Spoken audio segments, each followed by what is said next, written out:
Hi, welcome to Pillow Talk, where it's uncensored, unedited. So let me explain a little bit about the podcast a little bit, because I know we were at whatever episode this is whatever. So I would like to put it out there. Don't feel like you should give up. Always continue doing what you're doing no matter what. Somebody out there will recognize you, X, Y, and Z. We have been discussing that we wanted to do a podcast. We want to do so many things and just never had the time, even before we had a little one come in. So one night, we were just laying in bed, and I, dead serious, just hit the record button, and it's in the bloopers. It's either the bloopers or the very first podcast. And that's what happens. You just hit the record button. Whatever comes up, comes out. We fortunately do not care what is being said, because it's our thoughts. And we just don't care. We listen, and we just don't remember. That's it. Not at all. Not at all. So with that being said, don't give up on your goals. Don't let nobody ever try to, make you feel like you should, I don't know, lead somewhere else with their dreams. Whatever nonsense. Anyways, so tonight's podcast is the fact of when you're trying to sell your car back to the rotted dealership, and the rotted dealership don't want to rot to take your rotted car. Excuse me. Do you need a hug, fam? You seem like you're drunk. What's the hiccups?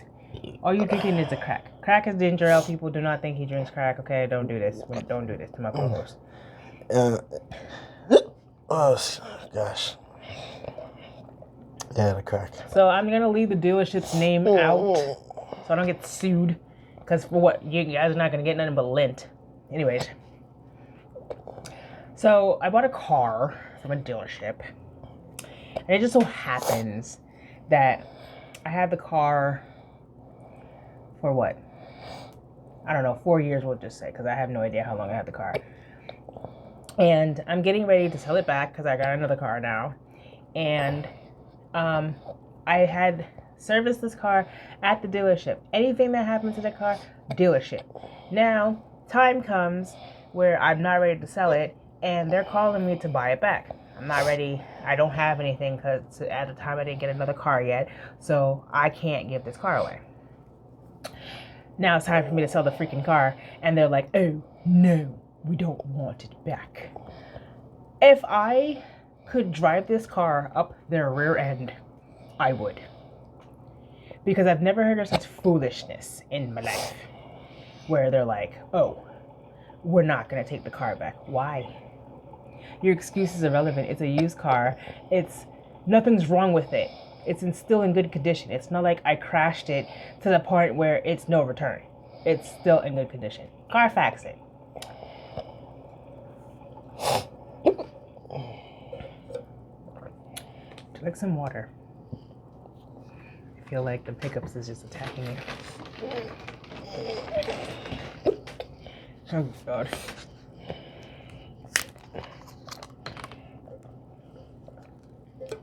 Pardon me, I have to refresh my lungs here. So, I quite frankly just can't tolerate the nonsense and stupidity of how things are run. Because it's like, you wanted the car, and now I'm ready to sell the car, you don't want the car. If anybody out there can explain to me what it is, you let me know. But the reasonings that I was given is because, what was it?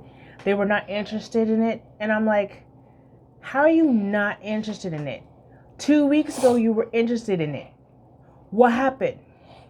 I really hate that while you own your car or you're making payments on your car or whatever, the whole time they'll be calling you to sell your car, sending you mail to sell your car.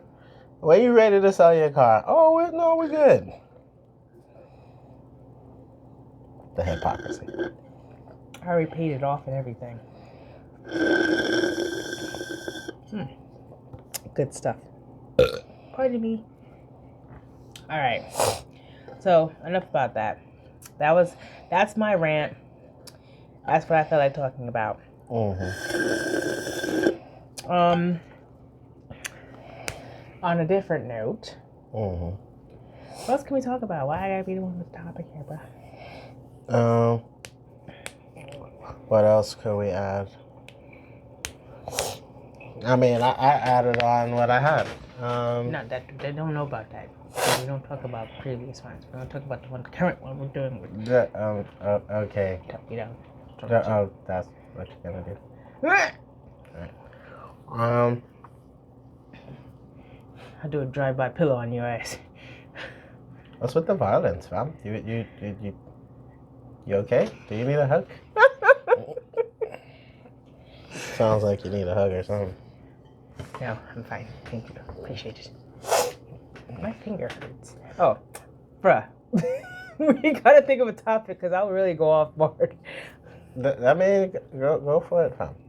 What else am I to talk about here, bruh? Like, dang it, I can't think of anything right now, except for the fact that. I mean, we could have kind of did this before we hit record. You said you was talking about one thing. I ain't have nothing else. It's not like I was gonna talk about it the whole way through. Like, okay, all right. So, let's talk about our culture. How about that? Just a little bit. I mean, you can't go wrong with just talking about our culture. Okay. What do you want to talk about? I gotta start it because you know what? All right. Working with a Jamaican, hence on my co-host. Okay. Wow. So you can what? Go ahead. What? Working with a Jamaican when they want you, they want you to think for them. Fam, we have time to plan things, and instead of doing that, we just gonna wing it. Like, what Jamaican do? You know what? And that's the problem. Let's talk about that. So I'm a musician, right? And there's a lot of times where that somebody will hit me up and be like, "Hey, I got a gig for you, or could you play at this thing and help me out, XYZ, whatever," right?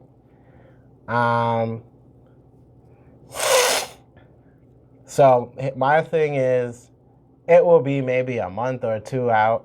Maybe it'll be a couple weeks out. I'll be like, "Hey, do you know what songs they're going to be singing?" Or, trying to get some type of idea as to, what the set list might be or whatever the case may be. I'll tell you this right now. When you're dealing with Jamaicans, 9 times out of 10, you're not going to get the set list until 10 minutes before the gig. Oh my gosh. Like on the stage is when they're going to be like, "Hey, do you know this song?" Like, you hit me up months ago. You hit me up weeks ago, months ago, and was like, "Yeah, I want to do this X, Y, and Z." Come to find out, they just want you to be unprepared. Like, we can help ourselves by, I don't know, planning things out. But we continue to say, "You know what? Screw the plan. Let me just walk with grace." Yeah, pretty much. I mean, let's just do it, and it'll work out. It'll be good. What? I'm tired I don't like working like that, and anybody who's worked with me on anything real knows that you do that to me once, the next time you ask me for help, I'm not showing up, or I don't want to work with you, or I'll have to just come in knowing in mind that it's the other party or all the other people are not going to be prepared.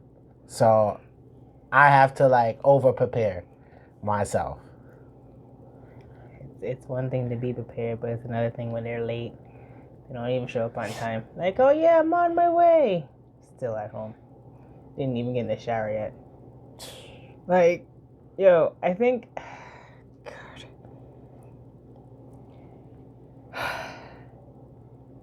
Yep, a Jamaican will tell you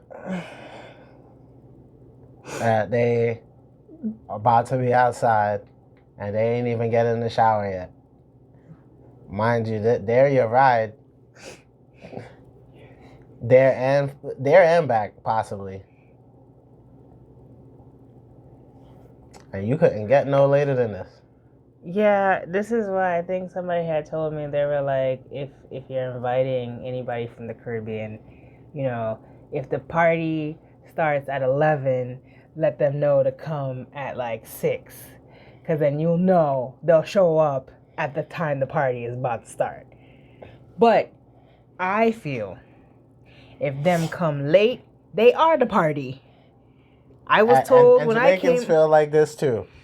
And this is why they continue to come late to places. If they like say at the party. I disrespect them, I disrespect the too. I mean, the party was dull until they walked in. Am I wrong? No respect. Am I wrong? Like, the party was boring, and then Jamaican comes in, hey, doot, doot, doot. Party gone. Again. Party gone good. Everybody lit. They don't be having no respect. I mean, they showed up. They showed up. Versus this is why I feel like there's going to be less and less invitations sent to our people, is all I'm saying. That's how I feel. Like, over time, how many times can you do it? How many times you going to get away with just disrespecting people's event, coming last minute, I mean, thinking that it's your party? Like, the people may not even think it's disrespect. They don't log it in as disrespect. They just log it in as you show. This is the voice of a delusional woman, fam. Yep. First of all, like, I show up whenever I want. No, they don't take it as disrespect. Tell me something else. Continue. Please continue. Tell me another lie. Oh my god. Like, party started 3 hours ago. Oh, you're just coming now. Oh, that's great. No, this would be even more disrespectful on top of the disrespect, as you claim. If you show up to the party empty-handed, you're supposed to bring something. You say you're gonna bring something, and you bring nothing, and then you're gonna be like, "I did bring something myself." Yeah. Okay. So then let's go with that. If you had a thing where people are supposed to bring stuff, Jamaicans might not show up to that because they don't trust other people's cooking and food and stuff. So, yeah, about that. Especially if you don't cook good, they'll put you on the spot. Yeah, Barbara Sinting. They're gonna ask who made what. No, not even. Sometimes they'll just know right off the rip. Yeah, that's it some of the time. Uno for tell Barbara, no cook no more. Like, oh, I don't think she heard you. Although she's sitting right next to you. Yep. Like, and they don't think that's disrespectful either. So going back to what we just said, I think Jamaicans just do things and think that people are supposed to be okay with it, and that nothing they do is disrespectful at all or anything like that. But also keep in mind, there are people who don't understand Jamaicans. Just saying, some people are a little oblivious. Because I think we've seen this one time. This American girl, she said that she went on a date with a Jamaican, and she's like, oh, like he was saying sweet nothings to me, but in reality, he was saying some stuff that was just so disrespectful. I am not putting it in this podcast because the ultimate disrespect, that she thought at the end of the night that he wanted to smash, and in reality it was like, you know, I'm just gonna leave it at that. Just gonna leave it at that. Talk about sweet nothings, yeah. All right, that was a good one. Yeah. We got to break our culture down to you guys. just a little bit. Don't forget to like, share, and subscribe. You feel free to in the comments say some things about your culture. What else we got? Yeah, please share about your culture. Again, like, share, subscribe. Why?